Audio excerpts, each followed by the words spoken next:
Good afternoon, everyone.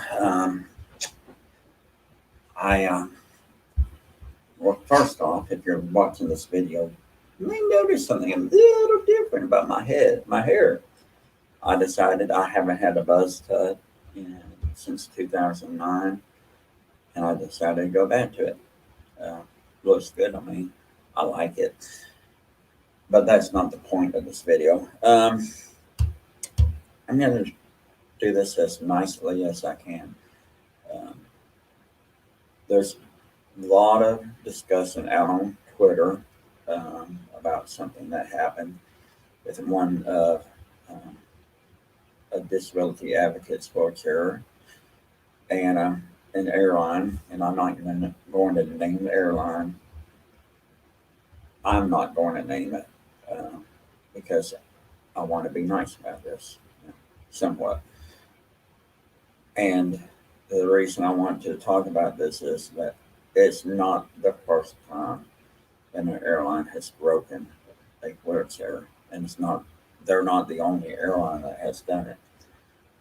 The problem is that rather than replace the wheelchair with a wheelchair that's suitable for her, for their needs, um, they just gave a loaner wheelchair, uh, which caused some pressure sores on them, and the pressure sores caused health issues, and it led to their death.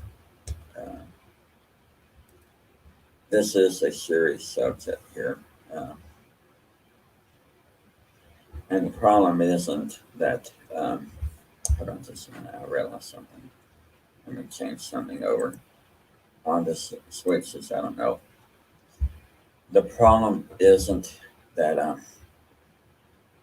they didn't try to help out.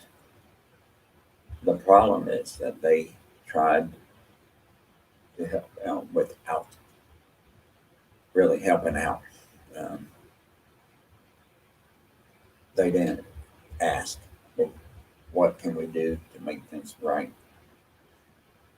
You know, they didn't take and pay for a chair that fit her medical needs and her cushion, her back, her cushion, and her legs, and everything. And the problem is that uh, they neglected on a lot of things, and you know, first they neglected to treat her wheelchair as an extension of her property. Oh, not said her, of their property, of their body, and their body. That is what a wheelchair is. That is what a prosthetic is, an extension of someone's body. It's part of their body, and you treat it like that. So, how are we going to do things? How are we going to treat this? Uh, we need to be careful. We, I'm trying to do this legally, right? We need to get with these airlines and work with these airlines to do the right thing.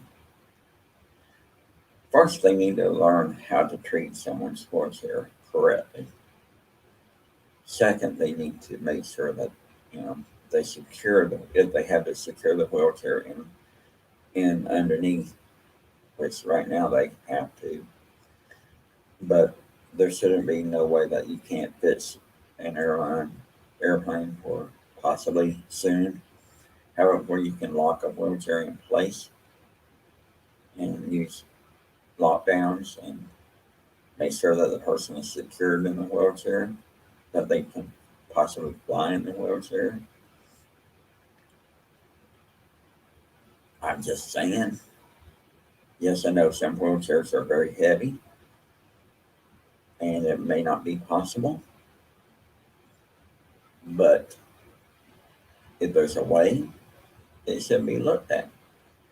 Third, if you do have to secure it underneath, rather than take a wheelchair apart, could you not just figure out a way to tie it down underneath, standing up straight without having to turn it over?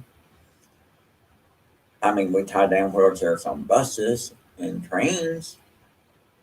Is there not a way to tie it down on a plane in a cargo hold? I'm just trying to make some connections here.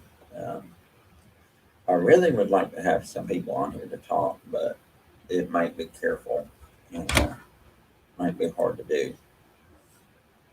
Uh, um, Amanda, I'll talk to you in a little bit on that. I'll call you on FaceTime or, or and stuff. Anyway, I'm just starting this conversation here. Um, but we need to work on some better issues on transportation, correct transportation, and safe transportation, especially on planes for people with disabilities. Anyway, I will talk to you all later, and y'all have a great day.